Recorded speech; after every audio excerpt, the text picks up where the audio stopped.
ദില്ലി നിയമസഭയിലേക്കുള്ള വോട്ടെടുപ്പ് പുരോഗമിക്കുകയാണ്. ശൈത്യകാലമായതിനാൽ ആദ്യ മണിക്കൂറുകളിൽ പോളിംഗ് മന്ദഗതിയിലാണ്. രാഷ്ട്രപതി, ഉപരാഷ്ട്രപതി, രാഹുൽ ഗാന്ധി, പ്രകാശ് കാരാട്ട്, ബൃന്ദ കാരാട്ട് ഉൾപ്പെടെ പ്രമുഖ ദേശീയ നേതാക്കളെല്ലാം വോട്ട് രേഖപ്പെടുത്തി. 11 മണിവരെ 19.95% പോളിംഗാണ് രേഖപ്പെടുത്തിയത്.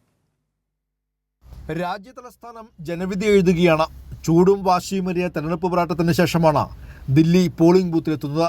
ശൈത്യകാലമായതിനാൽ ആദ്യ മണിക്കൂറുകളെ പോളിംഗ് കാര്യമായി ബാധിച്ചു. രാഷ്ട്രപതി ദ്രൗപദി മുർമു, ഉപരാഷ്ട്രപതി ജഗദീപ് ധൻഖർ, കോൺഗ്രസ് നേതാക്കളായ രാഹുൽ ഗാന്ധി, സോണിയാഗാന്ധി, പ്രിയങ്ക ഗാന്ധി, CPIM നേതാക്കളായ പ്രകാശ് കാരാട്ട്, ബൃന്ദ കാരാട്ട്, AAP ദേശീയ കൺവീനർ അരവിന്ദ് കെജ്രിവാൾ, ദില്ലി മുഖ്യമന്ത്രി അതിഷി അടക്കം പ്രമുഖരെല്ലാം രാവിലെ തന്നെ വോട്ട് രേഖപ്പെടുത്തി.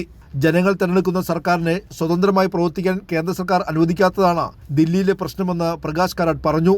ദില്ലിയിൽ ഇരട്ട എഞ്ചിൻ സർക്കാർ എന്ന ദുരന്തം വരാതിരിക്കാനാണ് തന്റെ വോട്ടെന്ന് ബൃന്ദ കാരാട്ടും പ്രതികരിച്ചു.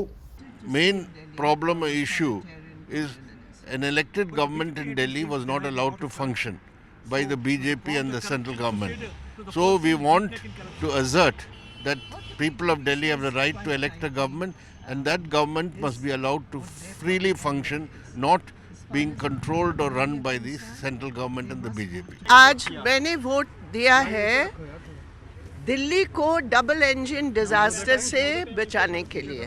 അതിനിടെ പ്രധാനമന്ത്രി നരേന്ദ്രമോദി കുംഭമേള നടക്കുന്ന പ്രയാഗ്രാജിലെ ത്രിവേണി സംഗമത്തിൽ സ്നാനം ചെയ്തു. ഏതു വിധേയനെയും അധികാരം തിരിച്ചുപിടിക്കാനുള്ള പ്രചരണത്തിലായിരുന്നു BJP. 4ാം തവണയും അധികാരം നിലനിർത്താൻ കാടിളക്കിയുള്ള പ്രചരണമാണ് ആം ആദ്മി നടത്തിയത്. അതേസമയം കോൺഗ്രസിന് ഇത്തവണയും പ്രചരണഘട്ടങ്ങളിൽ പോലും വലിയ തരംഗമാകാൻ കഴിഞ്ഞില്ല എന്നതും ശ്രദ്ധേയം. വാശിയേറിയ തെരഞ്ഞെടുപ്പ് പോരാട്ടം പോളിംഗ് ബൂത്തുകളിൽ പ്രതിഫലിക്കുമോ എന്നാണ് എല്ലാ മുന്നണികളും ഉറ്റുനോക്കുന്നത്. CB Joseph, Kairali news, Delhi.